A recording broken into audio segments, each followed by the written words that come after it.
But I love Picard. It's a refreshing take on this thing. And did you like the latest episode? I did. I feel like we're getting into character development territory here where the characters are growing on me. Yeah. Like I'm really becoming attached to, who doesn't love Seven, right? Like everybody loves 7 of 9, right? Like, I mean, at least all the guys do. But Chris? Yes. Yeah. That guy, first season, I was like, yeah, all right. This guy's just a hot rod. He's kind of a Han Solo. Yeah. No. He's got his own character. It's interesting. It's pretty cool. Yeah. I love the ending of this last episode. It was great. Yes. Yeah, and the way that they are mixing, you don't realize it until you think about it. I wonder how many people this will be lost on. Kind of current events, social issues, which Star Trek has always done. Absolutely. In the show is really brilliant. Yep, that's carrying on the torch for Gene Roddenberry. Yeah. That's what he was all about.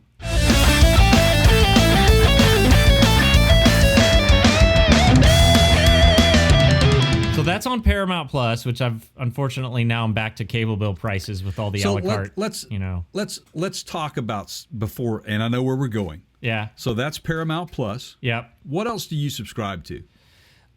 So we have Apple TV Plus. I mean, technically, like if you're the judge and we're in court and you're asking me to on the record, we're not paying for it because we bought a computer.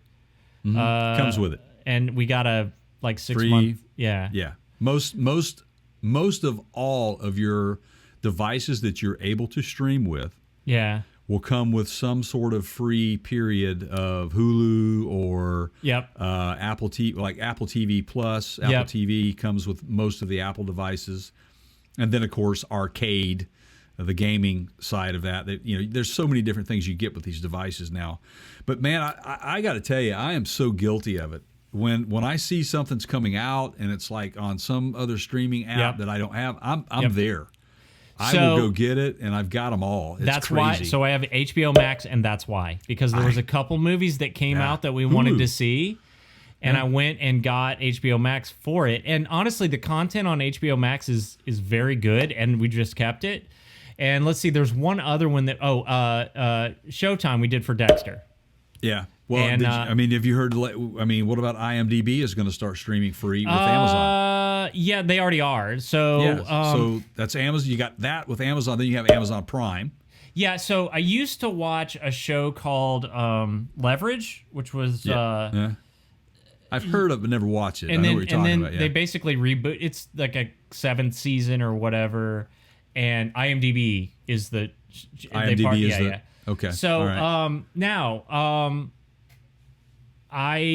Did you know Disney Plus actually is full control over Disney? I'm sorry, Disney has full control over Hulu now.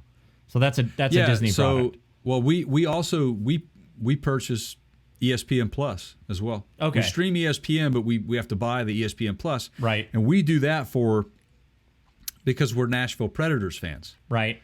And we're not in the same market, so in order for us to watch every game, we have to have ESPN Plus or the NHL Network. Or Bally Sports or whatever, there's a lot of different networks that these, depending on what market you're in. I have this. Yeah, we have the MLB for obvious reasons. Yeah, so ESPN Plus is like the go-to for us, and of course I do NFL Sunday Ticket, which is only available on DirecTV, so I have to buy that streaming. Yeah, man, it's nuts. Yeah. Now, let's get into why we're having this discussion about streaming. All right. So I honestly think Netflix fell asleep at the wheel. And I'm going to beg to differ. This is the second podcast in a row, the second week in a consecutive week that I've taken issue with something on Bloomberg. You remember that, right? I do, yeah. By the way, full podcast, partscounterguru.com. Click on the podcast links. You find us there. Thank you, guys. Yep. So Bloomberg, a lot of people have reported this, and I've seen it on 4 or 5 different news feeds. But Netflix shares plunged 30% after massive subscriber loss. Okay, that's a little bit misleading. Now, back to the big picture of this particular podcast episode,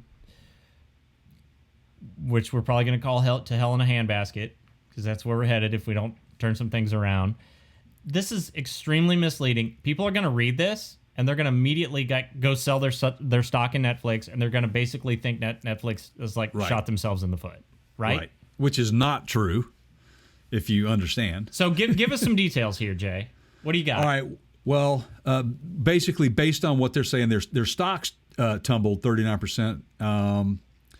And extended a sell-off that has set on course for a $60 billion wipeout in market value is what they say. But that's because of an announcement that they made. Right. Okay. They lost 200,000 customers in the first quarter of this year, and it is the first time that it has lost subscribers like this since 2011, and it projected it will shrink by another 2 million customers in the second quarter. Whoa!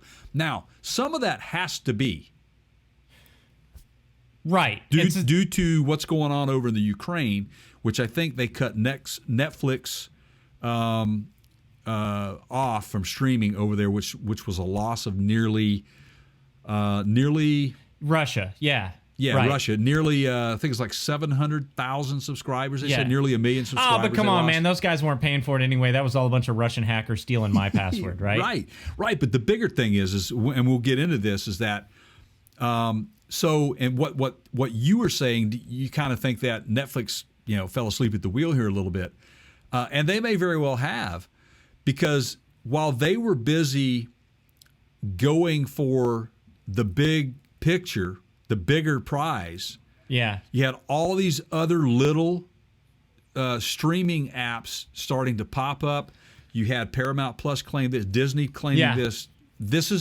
So they had rights to only air those specific movies or series on those, and took them away from Netflix. So Netflix went all in, and Amazon started down this road too, and they're partially, in the same boat of movies, big budget movies made for Netflix, right? Like you had headliners, big names, Wahlberg. I can't even begin Ryan Reynolds, who all the ladies love, right? Right. Ryan Reynolds.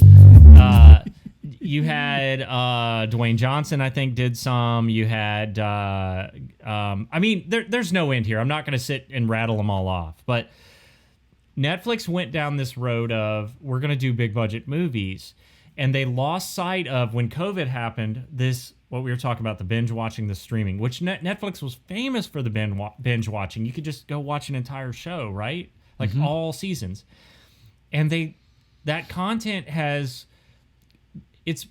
I find myself watching Netflix less. Now, there has been some good ones. I love Lost in Space. Yep. But why didn't they could have carried that on longer. That series could have gone and gone and gone and gone. Budget. But I think that I think it was too expensive to maintain. Right. And so, they're in this situation now where, even though Ozark's great and Lost in Space was great, they don't have anything currently to compete with, and this is where it hurts.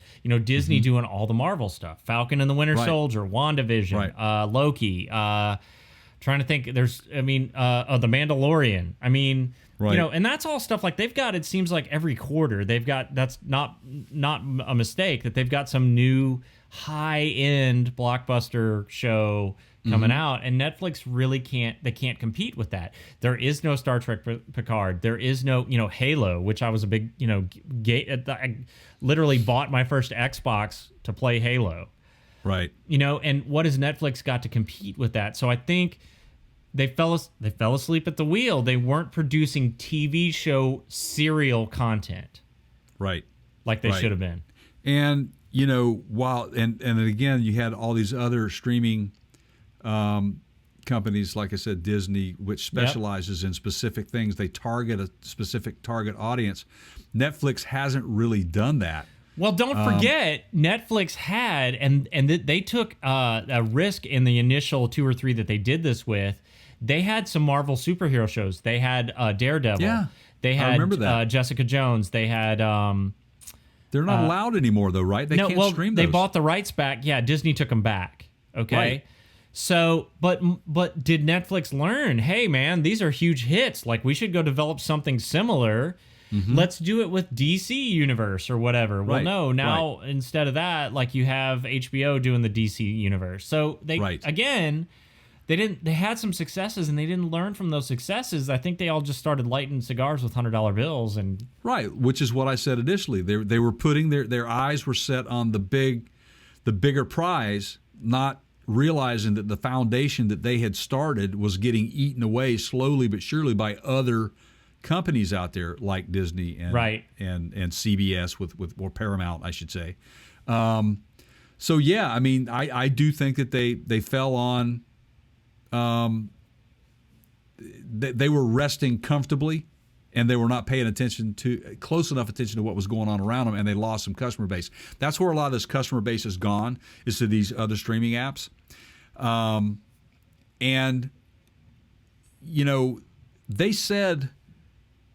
I mean, what did I say initially? Was it $45 billion in losses? I think so. Now, you bring up a good point here, and there's an analyst that pointed this out. The guy's name's Russ Mould. He's a director at AJ Bell. He said, a big problem with Netflix is that it's too easy to leave the service. No. We are not going down that road. Right. This is, Jay, what I said about in a previous podcast about the customer being the shareholders. So I guarantee you that Russ is over here thinking about the shareholders. He's like, well, we should lock these people in so they can't leave. Or not. How about that? Because we all love subscription models, right, Jay? Don't you love you love your cable subscription model, right? Let's all do contracts, right? Like we all love cell phone contracts, anybody? Let's all talk about how great those are, right? Right. Yeah. If they go down a contract model, people will just bolt. They'll walk away. They'll bail. I will. I'll be the first one in line to bail. How about instead of locking people into your crappy content, you produce better content, and then they won't want to leave. Exactly. That's how you solve the problem. Now, and they have also taken a lot of criticism for jacking up their prices in consecutive years. Like the last 4 or 5 years, they've jacked up their prices like 2 or 3 times. Right. And I mean, it's really expensive. They're the most expensive streaming service out there right now. They're in the $16 range. Easily. And now they're going for another model where you can have a cheaper version of it, and look out, people, here we come, where there's going to be advertising on it. Oh boy, don't we love that. Now, I will say this is one of the things that I do not like about watching Picard. You've got the same. I've got that same one where I paid for it was the lesser expensive, and I have to put up with the commercials. I got to put up with it. I cannot fast forward. And if I rewind and it's near a commercial, you got to watch the commercials. You got to watch the commercials again. It's ridiculous, man. So, but they're going to do it. They're going to do it, and they're absolutely going to do it. This is the issue that I have with that. And again, previous podcast, check us out, partscounterguru.com. We go into this. You're shifting focus on who the customers are. And it's not the people watching your content, consuming your content. You're trying to keep your shareholders happy. Do you remember XM radio, Sirius radio, commercial free? Do you remember the slogan 100% commercial free? Yeah. That lasted, didn't it? Yeah, right? Exactly. Yeah. I mean, it was, at first it was, who's going to pay for radio? And then people said, well, there's no commercials. So you're basically, you don't have to listen to commercials, which offsets the cost. So they're going to do a subscription model. Doing both is going to get you in trouble very quickly. Absolutely. Subscription model and commerciation. Right. I just think people aren't going to stand for it. This is why I love Apple Radio, Apple Music. It's a paid subscription. Now, to share it across the board, you got to pay an additional cost for a family plan, which is fine. I get that. But there's no commercials on this thing, and I love. That's why I listen to Apple Music most of the time, Apple Radio most of the time. Plus, it remembers what I've played, and it builds my library so that I know what I'm getting. I love that about it. Whereas SiriusXM does not do that. It will remember your favorite stations, that sort of stuff on the streaming version. Right. Obviously, the in-car stuff is the live stuff is it's a lot different than the streaming side of it. But this happens to a lot of companies as they hit a certain threshold. The failure to continue to innovate. They're too big. They're not agile anymore. Yeah, right. Absolutely. And this is what Netflix has gotten themselves into. And if you're to err on Bloomberg's side here as far as the stocks go, this is a big deal if you are a shareholder. It took a big dump, man. Yeah. I mean, huge dump. But that's everybody jumping on the bandwagon at one time and starting selling off stock because of it. Right. I mean, if you think about it in the bigger picture, that is a loss. But go look at how many subscribers they still have. Or go look at how their shares spiked early in the COVID pandemic because everybody was consuming their content, right? Right.